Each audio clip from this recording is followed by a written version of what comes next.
Well, I'm with Sarah Breskman Cosme here in Luxor, Egypt, and I am part of a tour that Sarah has organised with Suzanne Spooner. And so welcome, Sarah, to Exopolitics Today. Thanks so much for having me.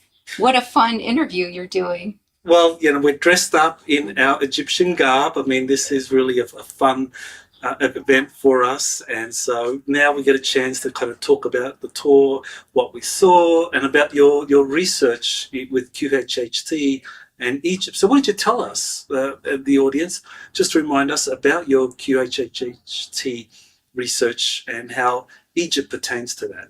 Sure. Well, I am the author of all the Hypnotist Journey books. So I've written A Hypnotist Journey to Atlantis, A Hypnotist Journey to the Secrets of the Sphinx, and A Hypnotist Journey from the Trail to the Star People. And I'm a master hypnotist and a level 3 QHHT Dolores Cannon practitioner. And I've probably done I don't know how many thousands of sessions. But the way I research is I'll have a bunch of hypnosis subjects at one given time, and I will work with them. They never get to meet each other, but in that way I can validate things because I make sure it all correlates with the information that I'm receiving from my other subjects. So that's essentially how I go about my research. Okay, so all your research on Egypt is based on what your clients have told you in these hypnotherapy sessions where you get them to speak about their past lives. Essentially, yes. Sometimes when I'm using a client for research, I don't always ask them about their past lives. Sometimes what I'll do is I'll use a keyword and I'll speak directly with their higher self, their subconscious.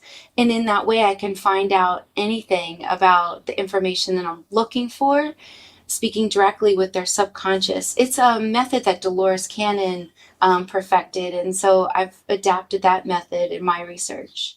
Okay. So, what are some of the main points that you've discovered in all of your research on Egypt? One of the main points that I've discovered in all my research on Egypt was that Egypt and Atlantis were very closely connected. In fact, there was a time when this being named, who came across in my sessions by the name of Three or Toth, was trying to make sure that this very important knowledge and information would be kept sacred and hidden and available for the future generations at a much later date. And so he worked with some Atlanteans to not only teach them the sacred wisdom, but to hide certain artifacts that would be very valuable to us. And that traveled from Atlantis, like these special red crystals, through Egypt, hidden in Egypt for quite a very long time. Then it moved to the Scotland, England area. And now a lot of that is located in Nova Scotia in Canada, actually. But there's other places all over the globe where this information is hidden. And basically, it's just not the time yet for this information to come forward.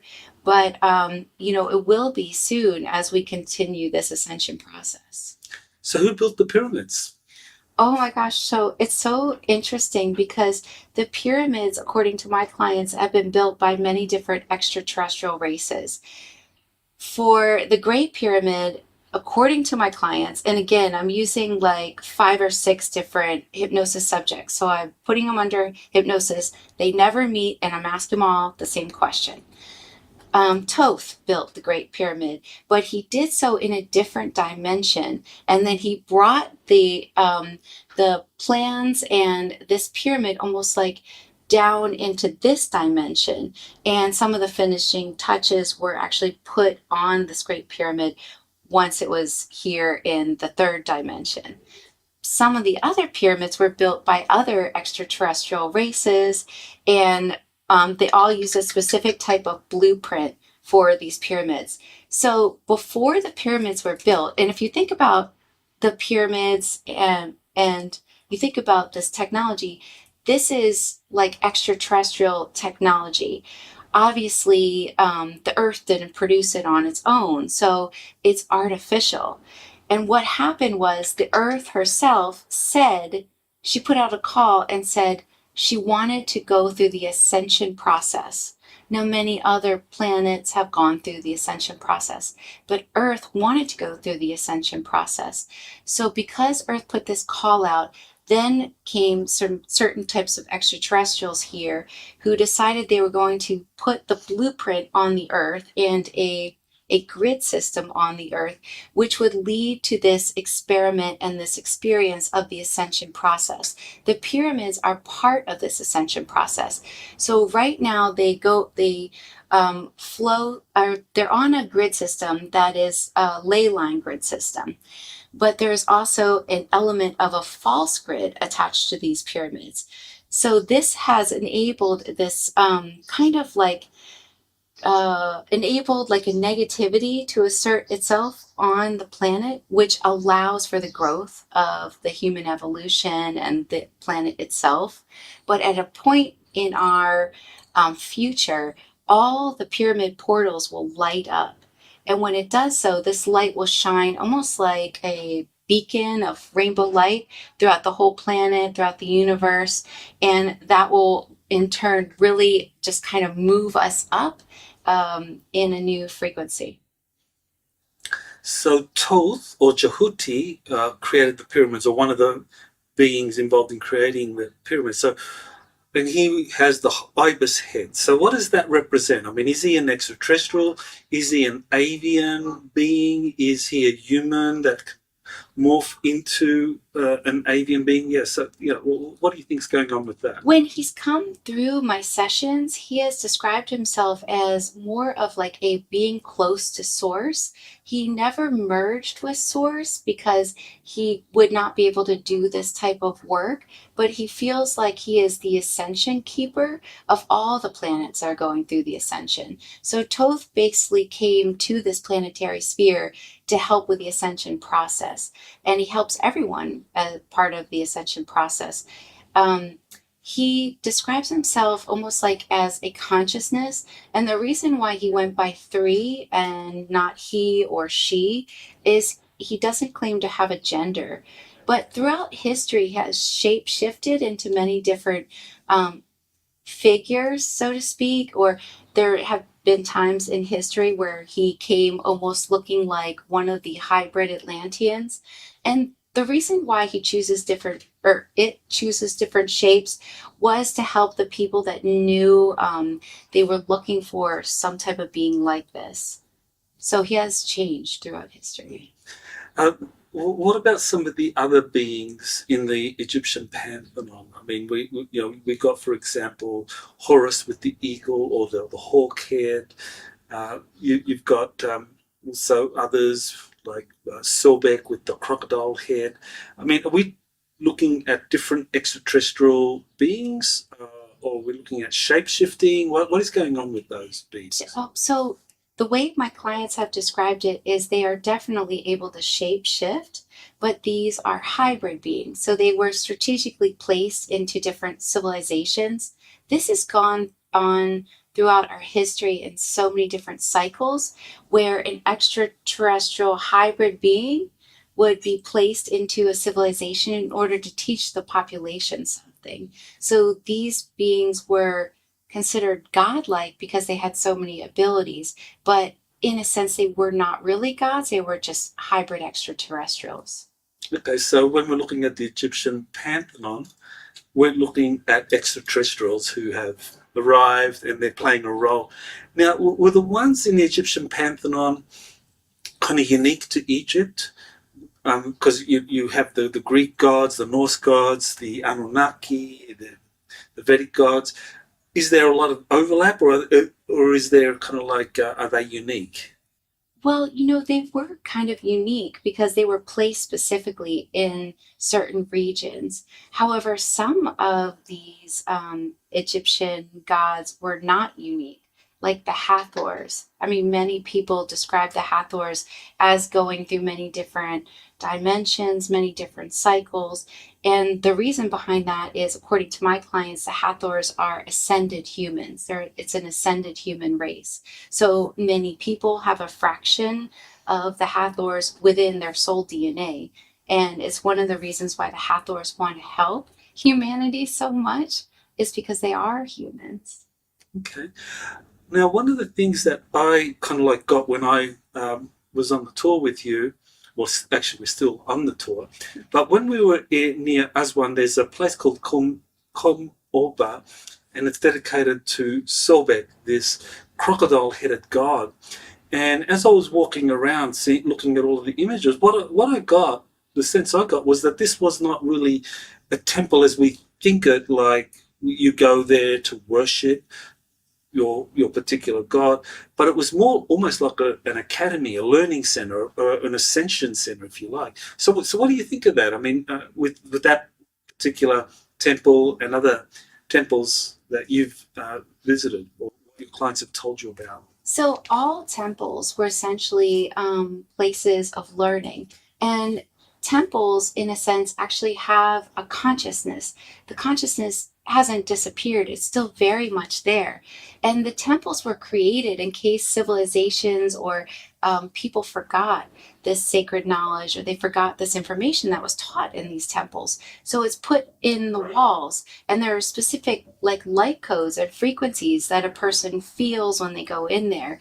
And a lot of these temples teach things like mathematics and different things according to whichever temple you're going in. And so there is a reason why these temples are built on a specific place. It's because there's a very specific energy grid that's located where the temple is built. And what most people don't understand is that the temples call them to it. So nobody goes into these temples by accident. Even people on a tour, they're going because essentially they were called to these temples, because the temple is ready to impart you with knowledge, so to speak, is what my clients have said. Okay. So for people that are exposed to these temples or go there and they open themselves up, are there any risks involved? Some people might say that, well, there are positive ET entities and negative ET entities, and people shouldn't go into places where you might have one or the other. What do you say to that? I mean, I love that question. I think it's always important to use your discernment, because of course it's like that saying in Egypt, as above, so below. There's light and dark. There's always positive and negative. But essentially, according to my clients, what you might pick up in one of these places would be like more like a negative energy. But I mean, just using your own discernment, you can just be your own sovereign being. You don't have to accept any kind of negativity. And essentially, when you're going through these temples, it's almost like it's easier for you to connect with your divine essence, so you feel more empowered to go in one of these temples. So I've never heard of there being a risk per se for anyone to be so open that they would receive or get an attachment from a negative being, because most of the beings that would be located in a temple would be extremely ascended and there to help you on your journey. one of the things I noticed on many of the temples that we visited during the tour was that like you have almost like a pantheon of the different ETs or different gods. So did the Egyptian gods have an organization? I believe they did. There's always seems to be an organization for everything going on, especially when it comes to the human race. There'll be like a group that's overseeing, what sort of things they're learning, or a group looking at the experiment, always checking in with the experiment. How's it going right now? Even now, everything we do, we're being talked about by groups of extraterrestrials watching us, going over what we're doing. Everything we're doing is affecting the whole universe. So let's kind of look at one of the oldest kind of like organizations that's mentioned is the assembly of the gods. And I know in the kind of Sumerian literature, they talk about this assembly where you had the chief gods, Enlil, Enki, Marduk, and there were all these other gods that were there making decisions for humanity, for the future of humanity. So what do you think about the idea of an assembly of the gods? And more recently, people are talking about a galactic federation, assembly, or a galactic confederation. What do you think of these different organizations that may be very ancient or intervening today? Well, according to my clients, most of us have an aspect of ourselves that is part of the Galactic Federation. And that's one of the reasons why we're here playing this game. Because if you think about time, it doesn't really exist in the rest of the universe. So we are doing everything all at once. So I would say most of us are overseeing the experiment that we are playing in, so to speak. But throughout history, there seems to be a like a federation watching everything. Even my clients describe when Atlantis fell that was planned in a sense. That Atlantis was always meant to fall, and that's because there had to have been this destruction in order for this regrowth, and that's basically how this cycle of humanity keeps playing out. It's like you go through a golden age, you hit a pinnacle, then there's destruction, then there's rebirth and regrowth, just to try to keep learning and expanding and, moving through the cycles of time and the different levels of dimension. I know Edgar Casey spoke about a confederation of planets that was doing the work of kind of like observing, interacting, trying to help our planet evolve during the time of Atlantis and afterwards. And he describes as things going horribly wrong because of this kind of like dark cabal that he called the Sons of Belial that just upended everything.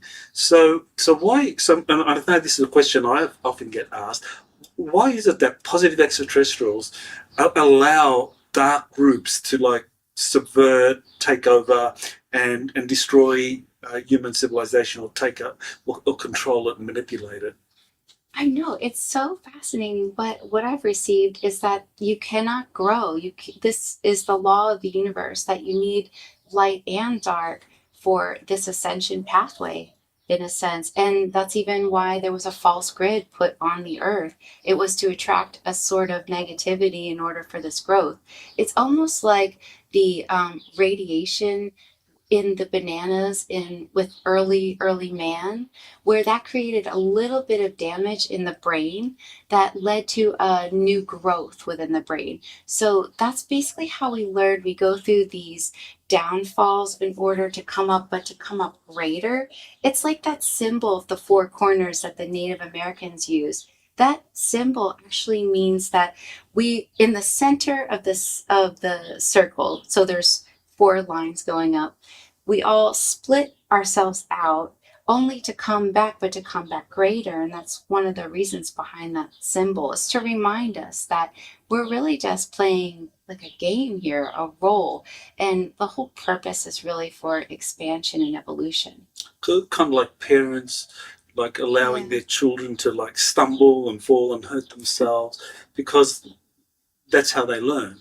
Right. And even if you think about it, when you lose your job, it was for a new job or something new to happen. And it's the same way the universe works, the same way this earth process works. Everything is a reflection of itself. So that's why when these higher level beings said Atlantis was always meant to fall, it was for a reason, because it needed to fall in order for this new growth of the human, because the human being is the only being within the whole universe that's considered to have unlimited potential.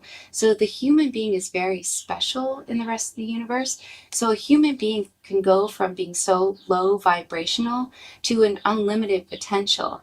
And that is why the human being was chosen and all its features to be the kind of like the avatar in this video game, so to speak. Okay. So I know you've talked about the event, that this is something that is coming, and you've had clients describe this event. So, what is the event? Is it like an ascension process? What can you say about it? So the future and the future timelines, according to multiple clients under hypnosis, and the most latest research I've been doing, is that right now everyone has a future potential that would be different than everyone else, because we all create our own timeline based on what we intuitively are thinking about, or what we deep down believe, our belief system.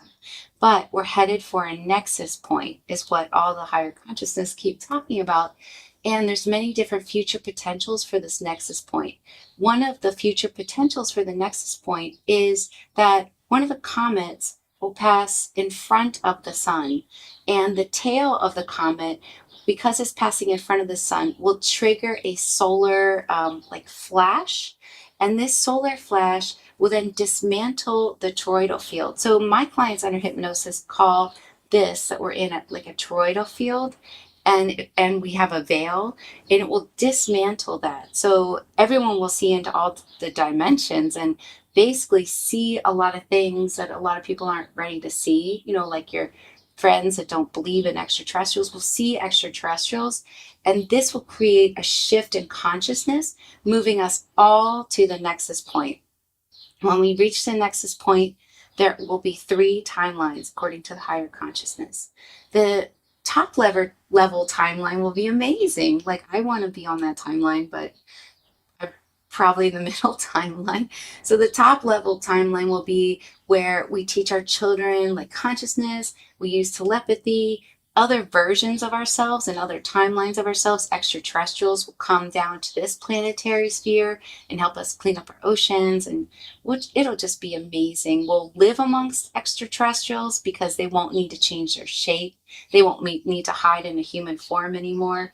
They'll be their true selves, and we will move into like a much higher frequency. Now, the middle timeline goes down the same trajectory as the grays. We forget that we came here as an experiment to become an organic advanced human. So all the emphasis is on keeping yourself as organic as possible and to not go too far with the AI technology. But the middle timeline forgets all this. They start to use technology and put it in their brains, and then a negative faction of extraterrestrials can then inhabit the human form. They eventually lose their bodies because they breed out all their emotions, and then they lose their planet, just like the gray extraterrestrials. Then they have to find another viable resource through another universe that's holding us in a different time. The lower timeline ends abruptly as an agreement by the universe. It will just end. Those people that feel they need to complete a 3D reality will just be transferred to another Earth-like planet. There's actually multiple Earth-like planets. There's so many even. And but the light workers who wonder, they have this feeling like, I know I'm meant to do something, but I don't know what it is. The light workers will realize that they're placed in the middle timeline for a reason. And their reason is they're trying to shift the perspective of the people in the middle timeline to move them up to the top timeline. And basically all it is a shift in perspective. So they're essentially going to be. So the light workers will be, as I said, will be strategically placed in the middle timeline to shift the perspective of people in the middle timeline, to pop them up to the highest timeline. And the lowest timeline, like I said, will end abruptly, but they will be transferred to another 3D reality. So the sun is going to play a big role in this. And you mentioned 3 timelines, and you also mentioned the sun going through some kind of micronova event or huge solar flash event? I know people have been talking about this. There's quite a few that have given a lot of data showing that micronovas, or these enormous solar eruptions, have happened periodically throughout our history. So you are getting from your clients that something like that is going to happen. There's going to be a micronova. And so I'm just wanting to kind of like understand better how that will relate to the three timelines. Because wouldn't the micronova kind of like fry the electronics and the transhumanist technologies in timeline 2? So just explain. So essentially what they said was, because everything will dismantle, and of course there will be this micronova event, that everybody's consciousness will shift. So everyone will start to look at reality differently, because they're all of a sudden, all of them, going to see all different realities at once. But this is the thing. This is just a potential. And so these are the timelines as just one potential. There's another potential that space arcs will save certain humans if things go wrong. So since this is an experiment, and what's crazy is my clients have said, we have done this before. Many people remember like experiencing a solar flash before on other planetary spheres. Like people remember going through the ascension process in other places, and the solar flash was too quick. People just understood so much about their reality too fast that they all of a sudden stopped needing to eat because they ascended so quickly. They didn't need to breed anymore. They kind of like moved into a much too high level of reality that it was decided that for this experiment they were going to go a lot slower. There is a lot of solar activity happening on the planet right now, actually. There are small little like solar, whatever you want to call that, ejections from the sun. And the higher consciousness has said that every human needs to get a little unfiltered sunlight, that what is happening right now is information is being downloaded through the portal of the sun, straight through the unfiltered eyes into the pineal gland, and it's unlocking a lot of these dormant abilities, and it's transmitting information to the human that it can actually help you heal different things at different levels.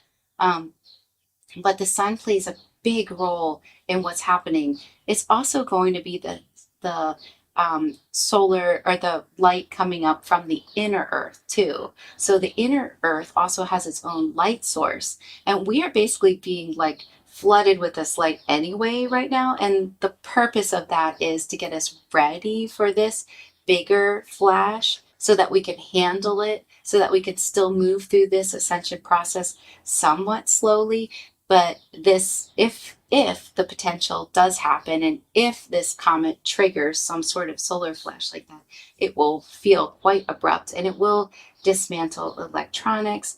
But for some reason, the higher self has said it's still going to go, the middle timeline still goes down the trajectory of the grace. I don't understand the logistics around that. Yeah, well, we'll talk about that, but I'm very interested in what you said about the space arcs, because I've done quite a bit of research on the space arcs, and I know Dolores Cannon talked about these space arcs playing a role in rescuing humanity during times of great cataclysm, and how people would be taken up and so forth. So and I also know that today, apparently, according to an army whistleblower or insider that I'm working with, that there are a number of hidden space arcs buried around the planet. So what do you know about space arcs and their potential use either to evacuate or rescue people, or to see advanced technology? The space arcs have been used throughout history, according to my clients, many, many times. In fact, some of my clients remember being taken aboard the space arc. What's so fascinating is they remember that when they're picked up, they put on a suit. They all remember this. And once they put on the suit, it's like an extraterrestrial suit. They remember what kind of game they're playing, what role they're playing. Many of the Mayans remember being picked up by the space arcs. So the space arcs are like Noah's Ark. but in space. And my clients have been saying that they do wish to kind of like warn people that some of the nefarious like players right now would like to be the first ones with these arcs, and to make sure that the arc has like an aura around it, like a light around it, and it will almost glow. As you can see, it's like sort of alive, and that's the one you can trust. Not, I mean, use your own discernment, not the very first one that you see it just as a potential like issue. Yeah, I've heard of that. I mean, that would be kind of like the negative ones would suddenly reveal these huge craft, Right. claim to be here to rescue people from some impending disaster, and take off a lot of people that would be used as kind of slaves, Exactly. in a galactic slave trade. Exactly. That's the that is the warning that does come through when it comes to the space arcs. They will distinctly have a glow about them. Okay, so the real space arcs will be something that people can feel, or that they can discern as actually being genuine, as opposed to one of these fake arcs or fake rescue craft that would be used for negative purposes. If you think about it this way, the space arcs are actually alive. They have like a consciousness, so they will feel like a conscious living being, and they will have like an aura. Well, I love what I do so much, and recently I've been hearing that different people are assigned to different arcs, and they have markings on their body, which I find really fascinating. Some people will have like a symbol of like Orion's belt, and it looks like three freckles. It just looks like a simple line of freckles. So it'll look like Orion's belt, but it's actually just freckles. And this is a marking. Some people wake up from a dream and they have like a certain freckles that just seem to appear, or different dots in certain positioning. And those are markings oftentimes to not only show you what type of extraterrestrial race you're a part of, but also which space arc you would actually be like assigned to, because there's so much care put into this this ascension process. Like, for instance, also many people wake up for a nap, or maybe they're born with like a triangle symbol, and that's usually a telltale sign that a person is a part of the Galactic Federation. So they would have like an aspect of themselves, part of this like federation of planets, and kind of almost like a warrior. Like you have one, like a perfect like example on your right cheek right here. And that's usually like a telltale sign that that's one of the organizations that you're with and who checks on you. It's really fascinating. Even eye color and your blood type means something. You know, I never knew this until I started learning this. It started coming through my sessions, my clients under hypnosis. And actually, these are clues. Like when we come into a life, we oftentimes choose certain clues or symbols for ourselves to help ourselves along our journey. And your eye color actually is one of these clues that you choose for yourself before you come in to your life. So, you know, like color therapy is a thing. Your eyes are actually broadcasting information. So my eyes are broadcasting information to your soul, and you're reading mine. And your iris contains the blueprint of your soul. So all the rings and dots in your iris mean something. Like, who knew? And when you're projecting like blue eyes, in general, and of course this is super general, you're projecting information from like one of the water planets. So you might have dreams about like maybe being on one of the water planets, or maybe you can connect very well with like even aquatic beings here. People with blue eyes feel an affinity oftentimes to dolphins or whales. Green eyes are usually a projection from Lyra.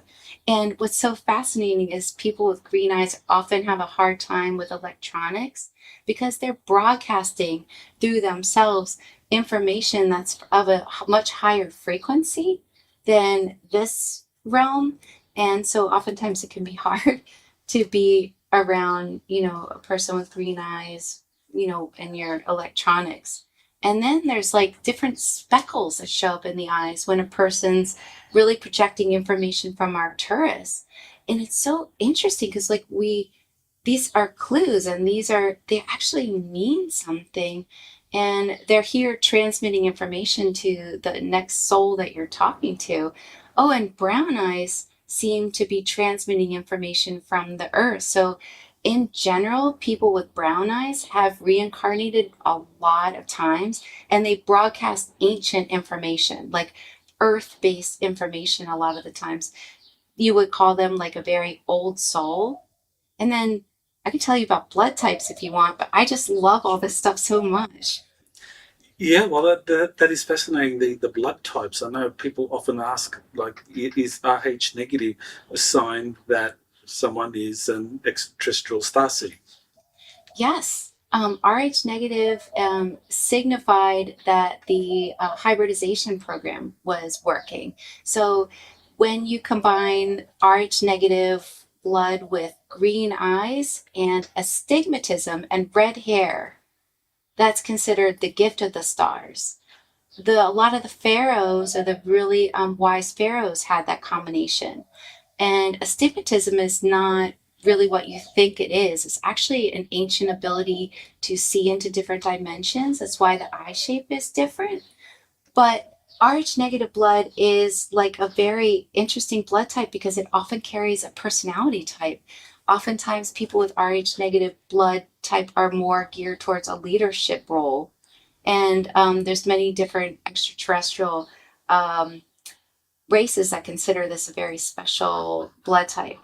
Then you get the O blood type, which is really fascinating because according to my clients, Jesus had the O blood type. So the O blood type in general usually carries a lot of information from Atlantis, Lemuria, and ancient Egypt. It's almost like symbolic in the O. And so people with the O blood type would, if they went to Egypt and they touched some of the megalithic structures, they'd actually activate things within their soul DNA. And people with like the B blood type in general carry a lot of information from Lemuria or the South Pacific, and they could definitely try to revisit their ancient wisdom and try to regain some of that wisdom when it comes to plants and crystals. And the A blood type can oftentimes tap in or remember information from the Norse mythology. If you have A blood type and you have anemia, that's usually a telltale sign that you are a reincarnated druid, or you have lived as a fairy, because that Fey realm could not handle iron. And so it's sort of like a clue for you. But if you go to Glastonbury and you drink out of the chalice well, there's a special mineral that will activate your soul DNA in the chalice well that they haven't really studied yet. And if you have AB blood type, it's usually just showing that you're a very balanced individual, bringing a couple blood types together. But I mean, I never knew that these were like things or clues, but really they are. When it comes to the second timeline that you see happening at some point, of those three, the second, I think, is probably the one that we need to look closely at. That you said that there were greys involved in that, and that we need to avoid making the mistake that the greys did of choosing technology over spirituality or emotional development. So does this mean that people that have been exposed to abductions are somehow being manipulated by greys to achieve their agenda? Oh, no, I mean, the agenda is to stop the organic growth of a human. So basically, this experiment is to not implant things in your DNA. I mean, try your best not to become AI, so to speak. Mm-hmm. The organic human is what has all the potential, not the AI human. So there's always advice from these higher beings, all different types of extraterrestrials, to stay as organic as possible. And actually, we're moving towards more of an organic lifestyle. But what happens is when you lose the organic human and you become AI and you go down the trajectory of the grays, you essentially have to repeat this whole cycle over again. So the experiment is to stay organic as possible and not be a robot.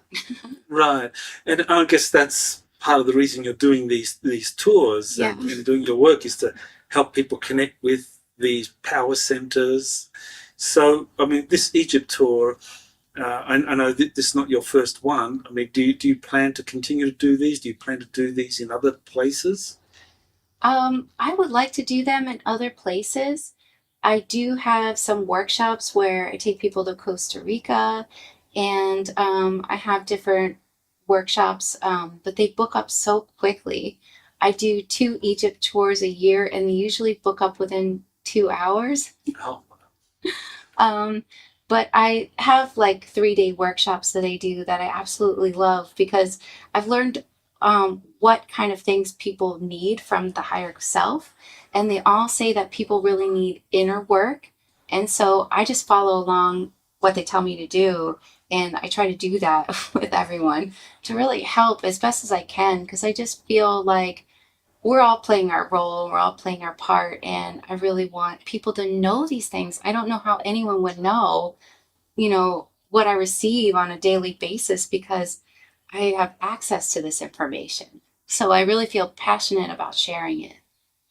well, I know this tour has been jam-packed and I've seen many interesting things and felt connections and reconnections, visiting all these temples and megalithic structures. And I think it's a great way to kind of reconnect with the ancient history.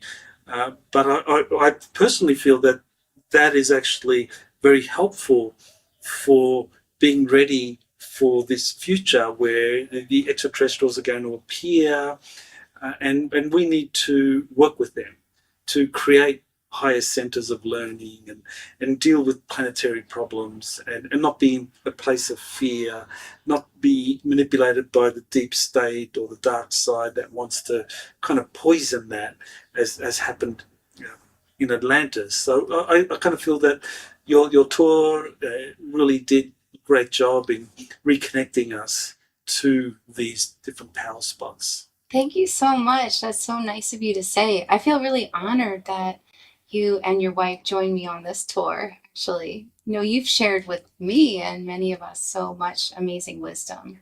So I really appreciate our friendship. It's been wonderful. Yeah, I think there's many wonderful things that are coming, and I still, of those three timelines, I think that highest organic timeline is somehow going to happen. I don't know how. I mean, Well, yeah. it's foretold about, and it's actually in our stars. So each person is tethered to a star system, and you can tell which one you're tethered to just by which one you feel drawn to. Stars are actually portal systems in which we originate from. So they are spots of light, they're portals. So we each are tethered and we come through a star system. Our star systems, there are 13 star systems according to the higher self. 13 is a special number. Um, our star systems move in a wave-like pattern throughout our galactic sphere. So they will go up when we're having a golden age. They go down when we're having a negative age. Well, our stars are in alignment for this ascension process. Our stars are moving up to a golden age. So no matter what anyone does or tries to interfere with this ascension process, it's actually in alignment. It's happening. It's written in the stars. All our stars are moving up, and we are moving in that direction regardless. And the middle timeline, everyone will be okay. I mean, you can't do this wrong. This is really an experiment, an experience. So people often worry if they're in the lowest timeline or if they're in the middle timeline. There really isn't anything to worry about. If you want to know the one thing that the higher self says to do, if you really want to help humanity and yourself, is to become a master of yourself, to master yourself spiritually. When you become a spiritual master, this leaves an imprint in the whole consciousness that never fades or can be taken away. So if you master yourself and you really try to figure out who you really are and figure out everything you can about yourself, and you master yourself spiritually, then it's almost like what Jesus and Buddha did, and you will help so many people if you work on yourself. That's wonderful advice. So any kind of final words you want to share with people? Where do people go if they want to learn more about you, watch some of your interviews or any books and so forth? You can go to my website, theholistichuhypnotist.com, and all my books are on Amazon and Audible. I write all the hypnotist journey books.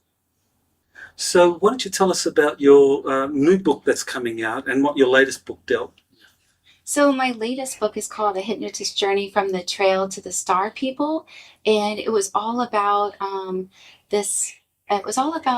life. It was based on the lifetime of one Native American from the 1800s who came through one of my clients, Les, under hypnosis, who said that they wanted to share their story, that the evolution, or our consciousness had reached a point in its evolution where it was time to tell the story of what it was like to walk the Trail of Tears.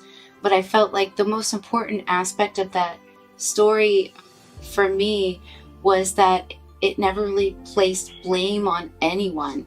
It was just describing how we've all reincarnated as so many different players, so many different pieces of the puzzle. I mean, Anawaya was his name. He never said it was okay what happened, but he just said that in general, humans have been, taken over, many times in the past, and it's really time to move past all these stories that we've told ourselves and learned. And my newest book that's coming out soon, or in a couple months, is based on this mystical place called Avalon. And essentially, I was working with this woman under hypnosis who I found out was an actual real person from the Middle Ages. So I was able to learn a lot of these secret teachings and all these old mysteries about this sacred place, Avalon. And I can't wait for that book to come. Well, same here. I look forward to that coming out, and I'd love to have you back on the show to discuss that book. Thank you. Well, thank you, Sarah, for being on the show and telling us all about your wonderful work and your Egypt tour. Thanks so much for having me. You have been listening to Exopolitics Today with Dr. Michael Salla. Please remember to like, share, and subscribe to this channel. Join or start a conversation in the comments. Take the time to explore the vast library of best-selling books, webinars, and podcasts by Dr. Salla. Visit exopoliticstoday.com.